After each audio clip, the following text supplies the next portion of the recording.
Torture বন্ধ করে দেই, তোমার ভালো লাগবে না, তোমার জীবন হয়ে যাবে 8 পিঞ্জা শাকের মতো।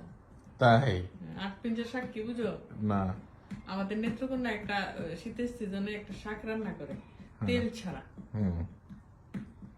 খাইতে খুব পছন্দ নিশ্চয়ই। মোটেও না, খুবই স্বাদ। তাহলে কেন এটা? ওই যে তেল মিসিং, তুমি মিস করবা জিনিসটা, তোমাকে তোমার আছে একটু তেল দিলে মনে হয় ভালো লাগতো। তো তোমার জীবনটাও ঠিক এরকম হবে 8 পিঞ্জা শাকের মতন। তার মানে তুমি টর্চার করো, এটা আমার জন্য মধুর। আমি টর্চার করি না অবশ্যই তুমি আমার টর্চার করো। মাসু, তুমি এটা খুবই এনজয় করো। লুক এট ইউর ফেস, তুমি তোমার চেহারা দেখো, তুমি ব্লাশ করতেছো। তাই? তুমি তোমার চেহারা দেখো, তুমি ব্লাশ করতেছো। ও আচ্ছা, তুমি এটা এনজয় করো। তুমি তোমার চাও টর্চার এটা। আমি এনজয় করি। আল্লাহ গো, যা কইলা।